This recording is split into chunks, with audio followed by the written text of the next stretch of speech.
ষষ্ঠ থেকে নবম শ্রেণীর প্রত্যেকটা শিক্ষার্থী যারা বার্ষিক পরীক্ষা দিচ্ছে তাদের জন্য কিন্তু একটি বিশাল সুখবর এনসিটিবি জানিয়েছে। তাদের মূল ওয়েবসাইটে তোমাদের জন্য একটি বিশাল বড় সুখবর হয়ে যাচ্ছে। তুমি এইটা ধরে নিতে পারো, যারা তোমরা বর্তমানে বার্ষিক পরীক্ষা দিচ্ছ তারা যদি পরীক্ষায় কোনোভাবে অ্যাটেন্ড করো অর্থাৎ পরীক্ষায় উপস্থিত থাকো তাহলেই তুমি পাস হয়ে যাবে। তাই পাস নিয়ে তোমাদের কোনো রকম টেনশন করার কোনো কিছু নেই, কেননা তারা কিন্তু বলে দিয়েছে ষষ্ঠ থেকে নবম শ্রেণীর পাশের হবে 98%, বাকি রইল 2%, মানে 100 জনের মধ্যে 2% ফেল করবে। আসলে এইটাও করবে না, কেননা সেখানেও কিন্তু রয়েছে বিশেষ নির্বাচন।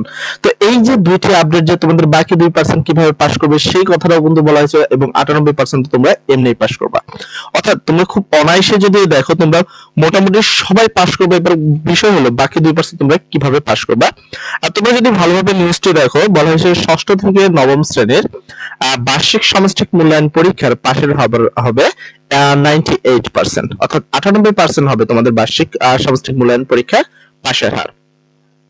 উপযুক্ত বিষয়ের প্রেক্ষিতে জানানো যাচ্ছে যে সরকারি ও বেসরকারি মাধ্যমিক বিদ্যালয় 2025 শিক্ষাবর্ষের শিক্ষার্থীদের ষষ্ঠ থেকে নবম শ্রেণীর বার্ষিক সামষ্টিক মূল্যায়ন পরীক্ষা যেহেতু প্রত্যেক বিষয়ের ধারাবাহিকতা অর্থাৎ শিক্ষণকালীন মূল্যায়নের জন্য বরাদ্দকৃত মোট নাম্বার 30, অর্থাৎ শিক্ষণকালীন মূল্যায়ন পরীক্ষা যেটা দিয়েছো সেটা কিন্তু তোমাদের 30 মার্কের, এবং লিখিত পরীক্ষার জন্য বরাদ্দকৃত মোট নাম্বার হলো 100, অর্থাৎ তোমরা টোটাল 100 নাম্বারের পরীক্ষা দিয়েছো। এখানে শিক্ষণকালীন মূল্যায়ন দিচ্ছ হলো 30 মার্কের, আর এখানে তোমরা দিচ্ছ হলো 100 মার্কের একটি বার্ষিক পরীক্ষা।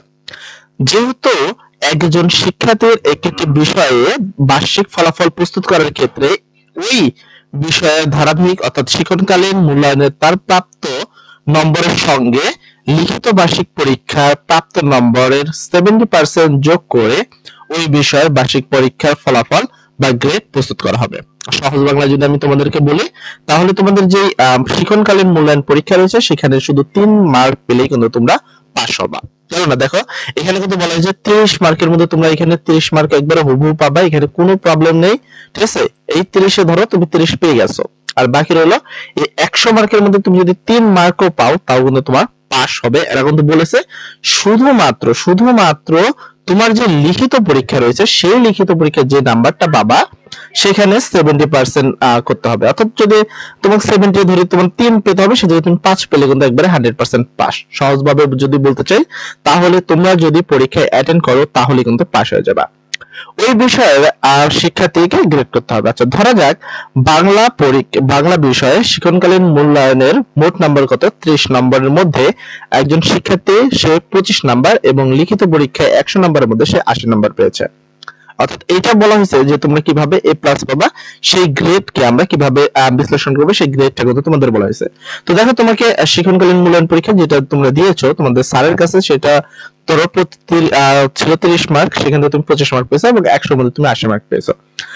তাহলে বাংলা পরীক্ষার যে সাবজেক্ট বা গ্রেডটা আমরা করব সেক্ষেত্রে আমরা কিভাবে করব, আমরা 80 তো 25 থেকে একবারে 100%, যেহেতু এটা তুমি পরীক্ষা দিয়েছো, বাকি রইল তোমাদের লিখিত পরীক্ষা 80%, তার যদি 70% করা হয় তাহলে পাচ্ছ 56।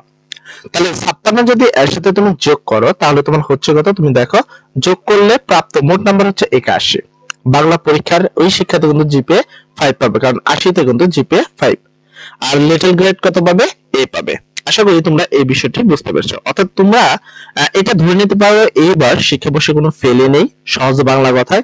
আর 2% ফেল করবে না তোমরা যদি কোনোভাবে পরীক্ষায় যা অ্যাটেন্ড করো, এবং পরীক্ষা কিন্তু মিনিমাম 1 ঘন্টা থাকো, তুমি 100% শিওর থাকো কোনো না কোনো ভাবে তুমি 5 মার্ক তো পাবাই পাবা, আর সেক্ষেত্রে তোমাদের পাসও কিন্তু হয়ে যাবে।